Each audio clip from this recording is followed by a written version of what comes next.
The Ghost Rockets of 1946 and Humanoid Encounters.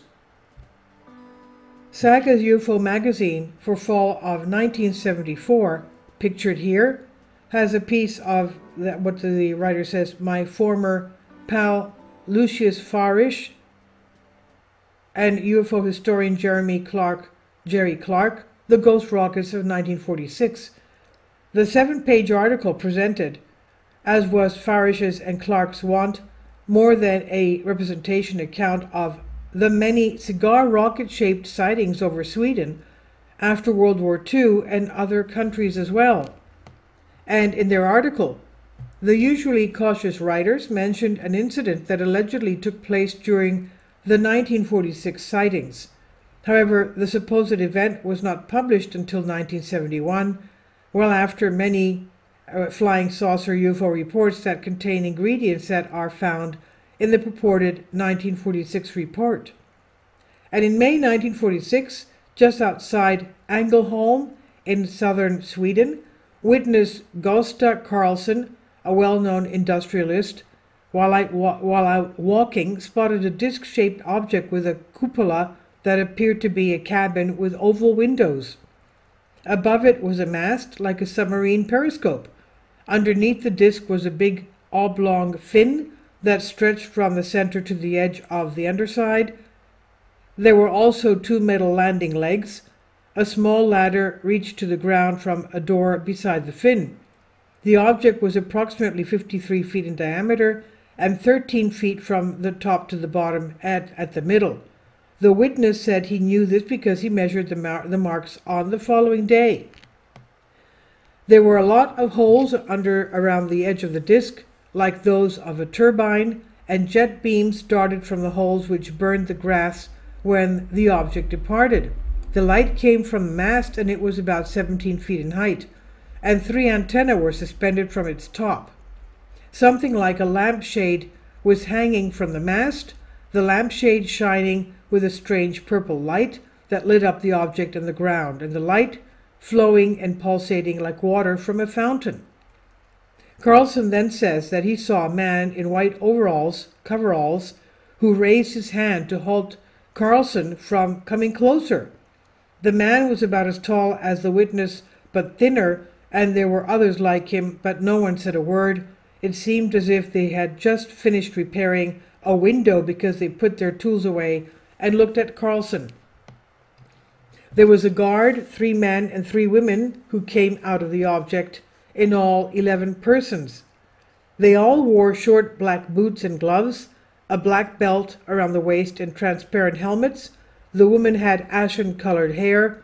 They were all brown-colored, as if sunburned. Carlson tried to walk closer, but the guard raised his hand again. The guard had a black box on his chest, which was suspended by a chain around his neck.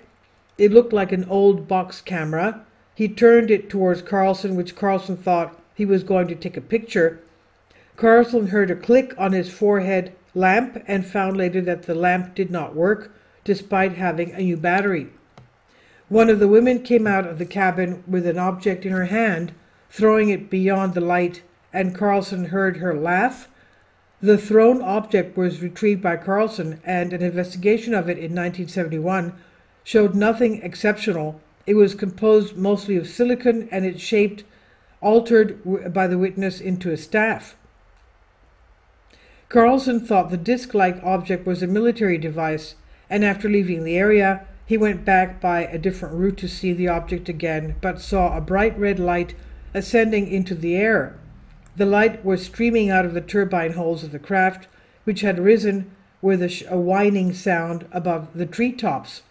After reaching about 1,400 to 1,600 feet, it slowed down briefly and wobbled, the red light growing rapidly brighter, turning purple, just before the object flew away at a tremendous rate of speed.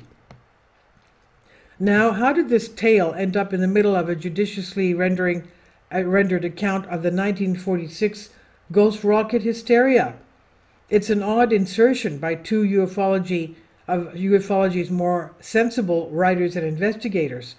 The story, if it's true, and I doubt it is, it has a fictive patina, is grist for Jose Caravaca's distortion theory. For me, the whole ghost rocket block of sightings are suffused with hysterical overtones. Farish and Clark listed dozens of rocket observations over Europe in the time frame, not just Sweden or Norway. And after the aftermath of the war, presented anxieties and fears mostly about the Soviets, and was rife for hysterical reactions, but those who were encumbered by the war are worse. That people saw rockets, not flying saucer or spaceships, goes to the reality of the Nazi V-2 deployments of the war, and the idea that the Soviets got hold of the manufacturing facilities of the Germans when the war ended. The ghost rocket scenarios are lumped into the flying saucer madness of the 1950s, along with the late 1890s airship stories and the mysterious airplanes of the 1930s accounts, as support for or as preludes to what UFO buffs think is their mystery to solve, UFOs from outer space, a hysteria not unlike that which allowed Swedes and their neighbors to think they were seeing rockets all over the place in 1946. This is from UFO Conjectures and Its Unbended Reality. Please leave your comments and thank you for your support. Please support my Patreon account. The daily posts are 5 videos daily, and they are totally different from what I have on my YouTube channel.